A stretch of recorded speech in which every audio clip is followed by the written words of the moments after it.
It is 2 in the morning, and someone is typing out the thing they have never said out loud to another living person. The words come slowly at first, then faster, because there is no face on the other side watching them struggle to find the right ones. The friend who might understand is 3 taps away in a contact list that has not been opened tonight, and maybe not for this kind of conversation ever. The AI responds in seconds, patient and calm, and for a moment the weight of the thing feels just slightly smaller than it did before. What exactly happened in that exchange, and what did it leave completely untouched?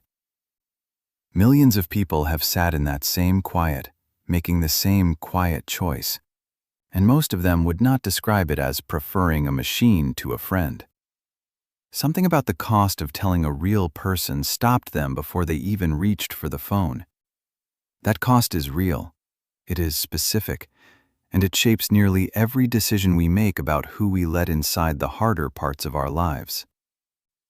Understanding why someone types into the dark instead of calling the person who knows them best is not a question about technology at all. It's a question about what human closeness actually asks of us. Telling someone you trust that you're not okay is one of the most carefully timed acts in human life. You wait for the right moment, the right mood, the right level of privacy between you and the person you need. And even when all of that lines up, there's still the question of what they'll carry afterward. Because they will carry it. Unlike a stranger, a friend remembers, and that memory changes how they see you, sometimes in ways you can't predict or take back. You're not just sharing a feeling, you're handing someone a new version of yourself to hold. That's a real transfer of weight, and most of us feel it before we even open our mouths. So we wait for a better time, or we decide it isn't serious enough, or we tell ourselves we don't want to be a burden, and the thing we needed to say goes quiet. The friction isn't weakness, and it isn't distance. It's the price of being known by someone who will still be looking at you tomorrow. What happens then when something is watching your face as you struggle to say it? There's a moment right after you say the hard thing when you're not listening anymore. You're watching. You're scanning the other person's face for the first flicker of what they actually think. And that scan happens faster than any conscious thought you could form.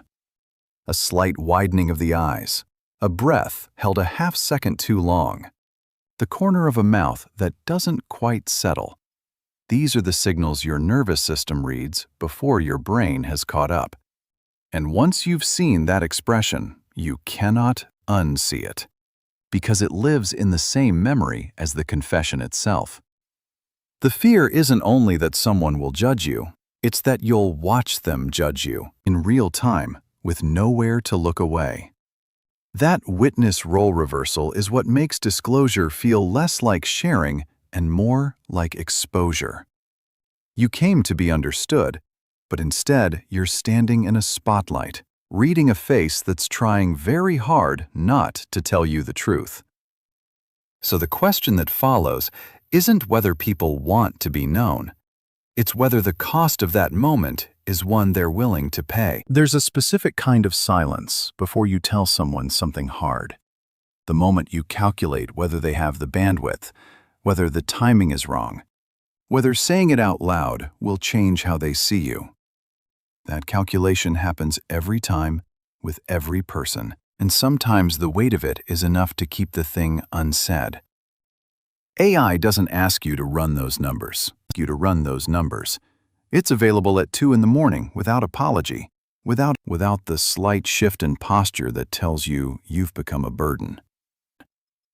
What disappears isn't just inconvenience. It's the entire social ledger that normally surrounds an act of disclosure. You don't owe it a turn to speak. You don't worry that it will bring this up later or quietly reframe who you are based on what you admitted. That kind of frictionless space genuinely makes some things easier to say. and it would be wrong to dismiss that ease as laziness or avoidance. The question worth sitting with is whether being heard without being known is relief or just a very convincing echo. The impulse to confide in a machine is not a symptom of something broken in modern life. It's older than the internet, older than smartphones, older than most people in this room. In 1966, a computer scientist named Joseph Weizenbaum built a program called ELIZA, designed to do nothing more than mirror a person's own words back at them. It had no understanding, no memory, and no genuine curiosity about the person typing into it. And yet, Weizenbaum's own secretary asked him to leave the room so she could speak with it privately. His colleagues, researchers who had built similar systems, began treating their sessions as genuinely therapeutic. Weizenbaum was so unsettled by this that he spent years writing about what it revealed. Not about the machine, but about us. The machine hadn't changed. The human need had simply found a new surface to press against. So when you wonder whether turning to an AI means something is wrong with you, consider that the very first person to worry about that question was the man who built the machine. There's a concept in social psychology called evaluation apprehension, the quiet dread that someone is measuring you as you speak. When that dread lifts, even slightly, people tend to open up in ways they wouldn't with someone watching closely. Researchers have documented this pattern across confessional booths, anonymous helplines, and early online chat rooms, long before AI entered the picture.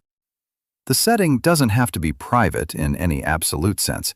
It just has to feel that way. And that feeling of reduced scrutiny changes what people are willing to put into words. With AI, users consistently report something similar, a sense that no one is keeping score, that the conversation won't be brought up later, that there's no social ledger being updated. Whether or not that perception is accurate, it's real in its effects on what people choose to say. Psychologists call this the online disinhibition effect, and it shows up reliably across platforms and populations. What it doesn't show is whether saying more actually helps. That's a harder question, and the evidence there is far less settled. The studies that exist are real, and they deserve to be taken seriously before they get taken too far. Researchers have found that people who confide in AI chatbots often report feeling calmer afterward, sometimes measurably so. A few studies show reduced loneliness scores in the short term, particularly among people who felt isolated before they started.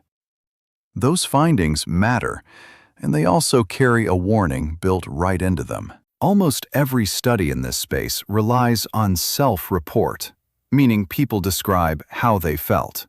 And feelings described are not the same as feelings measured. The samples tend to be small, the follow-up periods short, and the populations narrow enough that generalizing is a genuine risk. Correlation runs through all of it. People who seek AI companionship may already differ in ways the studies haven't fully untangled. What the evidence can say is that something real is happening in these conversations, something that produces short-term relief. What it cannot say is whether that relief builds anything lasting, or whether it quietly substitutes for the kind of connection that would. People have always found relief in writing things down, even when no one ever reads the page. A diary absorbs your worst thoughts without flinching, without telling anyone, without asking anything in return. But a diary never writes back. And that silence is exactly where AI steps in and changes something fundamental about the experience. The moment a response appears, your brain registers something it cannot easily ignore: the shape of being heard. It doesn't matter that the response was generated rather than felt, because the nervous system isn't reading the fine print. What it reads is structure. Someone received this. Someone answered. This was not shouted into empty air. That responsiveness is the entire difference, and it's more powerful than it sounds. A journal entry stays inside you, unconfirmed, still carrying the weight you brought to it. An AI reply hands that weight back to you, reorganized, reflected, apparently processed. And that feeling of being received is real, even when the receiver isn't. The words arrive warm, measured, and perfectly timed. And that warmth is real in the sense that it lands on you and does something. But the system generating those words has no stake in your answer, no memory of last Tuesday, no quiet worry about you at 2 in the morning. It produces language that resembles care the way a photograph resembles a person. The shape is right, the light is right, and nothing inside it is alive. When a friend says, "I'm sorry you're going through this," they are spending something, attention, time, a piece of their own emotional capacity, and you can feel the cost of it. The AI spends nothing, because there is nothing to spend. That distinction doesn't cancel the comfort you felt. The comfort was yours, and it was genuine. What it cancels is the assumption that something on the other side of the screen was moved by you. And that gap, between language that sounds like care and a being that actually cares, is the thing worth sitting with. When a conversation ends and you feel understood, something real happened. That relief is not an illusion, and it matters. But feeling heard in a moment and being known by another person are two different things, and the distance between them is enormous. Being known means someone carries you with them when you're not in the room, when the conversation is long over. It means a friend remembers what you said 3 months ago and asks about it, unprompted, because you stayed in their mind. That kind of presence isn't delivered. It accumulates slowly, through attention paid across dozens of ordinary exchanges. An AI can reflect your words back with care and precision, but it doesn't hold you between sessions, doesn't wonder how you're doing on a Tuesday afternoon. You exist for it only when you appear, and that distinction is not a flaw to be patched. It's the nature of the thing. What you leave behind in a real friendship is a mark, a change in someone else's understanding of the world. And that, the fact that your existence has quietly altered another person, is what being known actually feels like. A friend who knows you didn't learn you in a single conversation. They accumulated you, slowly, across years of ordinary moments. They remember the version of you that failed, the version that surprised them, the version you'd rather forget. That memory isn't incidental to the friendship. It's what makes their care feel like it actually lands on you specifically.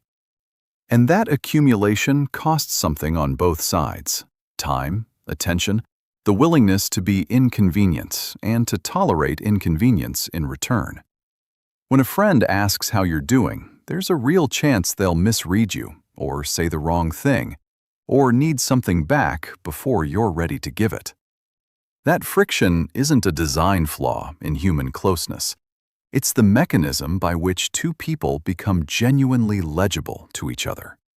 The risk of being misunderstood is inseparable from the possibility of being truly understood. So when friendship feels slow or demanding, that wait is actually evidence of something real being built.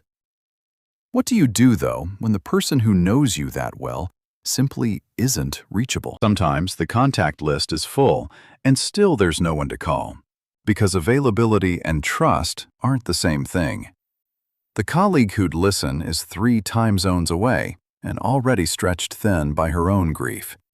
The friend who used to know everything about you has drifted into a life that no longer maps onto yours. Life transitions do this quietly. A move, a divorce, a new diagnosis. And suddenly, the social architecture you relied on simply isn't load-bearing anymore. This isn't a failure of effort or affection. It's the ordinary arithmetic of adult life, and it catches people mid-sentence with nowhere to finish the thought. So when someone opens an AI chat at midnight instead of a contact list, the honest question isn't why they chose a machine, it's what gap the machine is sitting inside. That gap is real, it's widespread, and it deserves to be named without embarrassment. What AI can responsibly offer inside that gap, though, is a question that cuts much deeper than availability. There's a version of this that stops being harmless, and it matters to name it clearly. When someone is in genuine crisis, suicidal, in danger, or medically unwell, an AI's calm, measured response can feel like enough, even when it isn't. The system doesn't know the difference between a person venting after a hard week and a person who is quietly running out of reasons to stay. It responds to the words on the screen, not to what's underneath them. And because AI is designed to be agreeable, it can miss the moment when agreement is the last thing someone needs. It won't push back the way a doctor would, or call someone the way a friend might at 2 in the morning. The information it offers can also be wrong, confidently, fluently, convincingly wrong. And when the subject is your health or your safety, that gap has real consequences. None of this means the comfort people find here isn't real, because it often is. It means that real comfort and adequate care are not always the same thing, and knowing the difference could matter more than you'd expect. There's something worth pausing on before we go further, and it lives in the words themselves. Every confession typed into an AI system doesn't disappear when the conversation closes. It travels somewhere. Those words become data, stored on servers, processed by models, and governed by privacy policies that most people have never read. That doesn't make the act of sharing dangerous, but it does make it different from speaking quietly to a trusted friend. A friend forgets the details over time, misremembers, carries your story imperfectly, the way all humans do. A system retains it with precision, and that precision belongs to a company with its own interests and obligations. So when you share something raw and private, a fear about your health, a secret about your marriage, you're not releasing it into silence.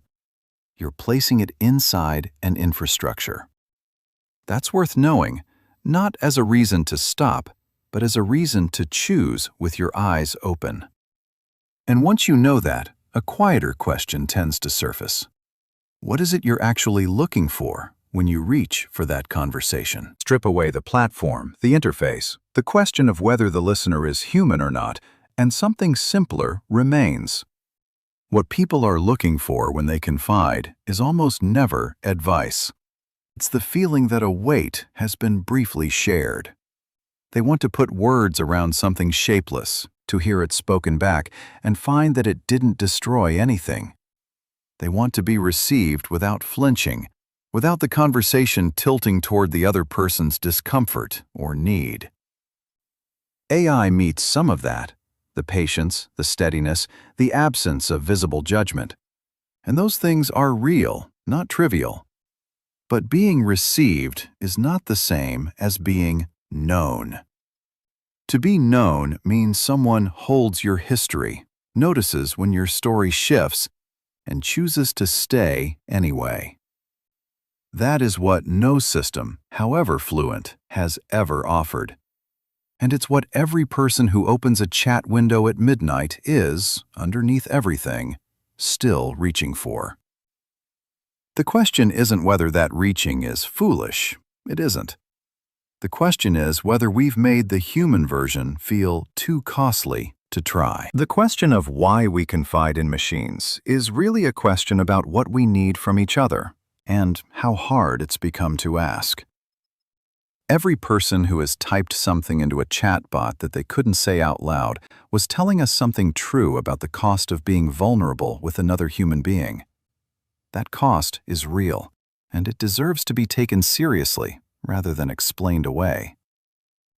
What AI reveals, in the end, isn't a flaw in people. It's the shape of a need, that human connection is still the only thing capable of filling. The gap between a response that feels good and a relationship that genuinely knows you is where the most important work of your life actually happens. So the next time you find yourself reaching for a screen instead of a person, notice that. Not with guilt, but with curiosity. This has been Human Operating System, a series about the quiet machinery underneath ordinary life, the patterns we inherit, the choices we don't always see, and the systems worth understanding. There's always more to explore.